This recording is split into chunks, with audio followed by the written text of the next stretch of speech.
Hello বন্ধুরা, তোমরা সবাই কেমন আছো? আশা করি তোমরা সবাই ভালো আছো। আমরাও খুবই ভালো আছি। শাইন স্বপ্না ফ্যামিলি ব্লগে সবাইকে স্বাগত জানিয়ে আজকে আবারও একটা নতুন ব্লগে চলে আসলাম। চলো, আজকের ব্লগটা দেখে মনে হবে যে আমার যেন একটা বিছানা গুছানোর ডিউটি পড়েছে। সত্যিই তাই। চলো, প্রথমে বাবার বিছানাটা গুছিয়ে নিই। এই যে দেখতে পাচ্ছ, এখানে আমার মা আর বাবা থাকে। আর যেহেতু এখন আমি এসছি, আমার মা আমার কাছে থাকে। আর যখন তোমাদের দাদা ভাই আসে সেই সময় মা আবার বাইরে বাবার কাছে এখানে চলে আসে। তো রোজ সকালে বাবা বাজারে যাওয়ার আগে আমাকে বলে যায়, মা আমার বিছানাটা তুলে দিবি। তো আমি আসলেই আমার বাবার বিছানাটা, কারোর বিছানা তুলি আর না তুলি, আমার বিছানাটা আর আমার বাবার বিছানাটা আমি এখানে আসলেই তুলি। তো ঝটপট বিছানাটা গুছিয়ে নেব। কি বলো তো বন্ধুরা, আমার মানে বিছানাটা খুব পরিষ্কার পরিচ্ছন্ন করে না গুছালে, যত্ন সহকারে আমার বেশ ভালো লাগে না। আর এই যে নারকেলের যে কাঠির যে ঝাঁটাটা দেখতে পাচ্ছ, বিছনা ঝাড়া, এটাতে বেশ ভালো ধুলো বলো বালি থাকলে চলে যায়। এই যে কিনতে যে বিছানা ঝাড়ুগুলো পাওয়া যায় না, ওগুলো তো অত ভালো ধুলো যায় না, যে কারণে আমি এটাই ব্যবহার করি একদম প্রথম থেকে। তো দেখো, পুরো বিছানাটাকে গুছিয়ে নিয়েছি। এবারে আমি আমার ঘরের বিছানাটা এবারে তুলব। খুব কষ্ট হয়ে গিয়েছে আমার, যার জন্য একটু জলও খেয়ে নিলাম। কি বলো তো বন্ধুরা, একটু কাজ করলেই হাঁপিয়ে যায়, ওই জন্য কাজও বেশ ভালো কিছু করতে পারি না। আর যেহেতু মায়ের এখানে আছি, কাজও করতে দেয় না। তো আমি 14বার বলছিলাম যে আমি চুপ করে বসে থাকবো। তা মা বলল, বিছানাগুলো সব তুলে ফেল তাহলে। তাই বিছানা তোলার কাজে লেগে পড়েছি।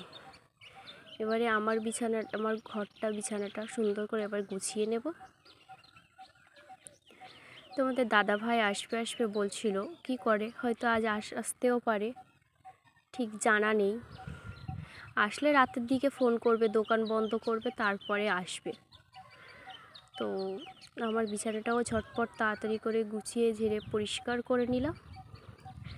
এরপরে আলনাটাও গুছাবো, কারণ অনেক জামা প্যান্ট সব খাটের উপরে রয়েছে। কি বলো তো বন্ধুরা, আমি যে মুহূর্তে জামা প্যান্ট তুলি সেই মুহূর্তে গুছিয়ে নিই, যে কারণে তোমাদের সাথে অতটা গুছানো ভিডিও শেয়ার করতে পারি না। আমি রেখে দিই না, যে ফেলে রাখি যে এটা থাক, পরে আমি ভিডিও করব না, পরে যে গুছিয়ে রাখবো, এটা আমার হয় না। আমি যে মুহূর্তের কাজ আমি সেই মুহূর্তেই সেরে নিই। আমি পরিষ্কার পরিচ্ছন্নভাবে থাকতে বেশি ভালোবাসি। তো এগুলো,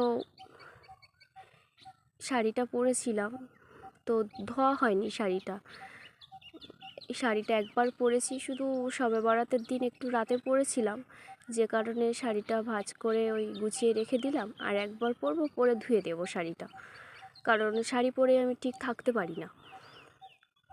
আমি নাইটিতেই বাড়িতে কমফর্টেবল মনে করি, শাড়িতে ঠিক ওটা অ্যাডজাস্ট হয় না আমার। তো আলনাটা আবার সুন্দর করে গুছিয়ে নেব। চারিদিকে শুনতে পাচ্ছ পাখির শব্দ। আমি এখন সেই আমাদের যে বড় পুকুর, ওখানে বসে আছি, বসে বসে ভয়েস করছি। আর চারিদিকে কি সুন্দর মিষ্টি পাখির শব্দ আসছে, আওয়াজ আসছে, ডাকছে কিচিরমিচির। আর এই সময়টাও খুব ভালো লাগে। এই সময়টা এত বেশি ভালো লাগে। আবার এর পরে তো এত প্রচণ্ড গরম পড়বে, সেই সময়টা আরও হয়তো ভালো লাগবে বন্ধুদের। তো চলো, আমার আলনাটা গোছানো হয়ে গিয়েছে। এবার একটু ঝেড়ে নেব। নিয়ে ওই যে শোকেস দেখতে পাচ্ছ আমাদের, ওই শোকেসটা, খাটটা, ওগুলো সব সময় মোছা হয় না। আর যেহেতু কি বলো তো, আমাদের ঘর এখনও প্লাস্টার করা হয়নি, যে কারণেই তুমি যতবারই ঝাড় দাও না কেন ততবারই বালি পড়তেই থাকে। আর মেঝেতে রাব ঢালাই করা রয়েছে, মেঝেতে রাব ঢালাইয়ের উপরে হালকা যে কার্পেটগুলো পাওয়া যায়, ওগুলো বিছানো রয়েছে। তো দেখো বন্ধুরা, আমি আমার ঘরটাকেও গুছিয়ে ফেললাম সুন্দর করে। এটা শোকেস।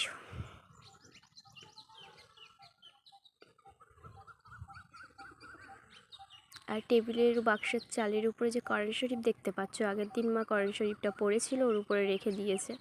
আর এটা আমার বড়দাদার রুম। এই ঘরটা কি বলো তো বন্ধুরা, একদম প্রথম যখন আমার বাবা ঘর করে এই এক কামরা ঘরই ছিল। পাশে আরও অন্য ঘর ছিল, কিন্তু এই এক কামরা ঘর ছিল। তো এটাকে ওই ছাদ যখন ফেলে সেই সময় আরও খানিকটা গেঁথে নিয়ে ওই জন্য অর্ধেক রং দেখা যাচ্ছে আর অর্ধেকটা ইটের গাঁথনি দেখা যাচ্ছে। তো দাদার বিছানাটাও সুন্দর করে গুছিয়ে ফেলি।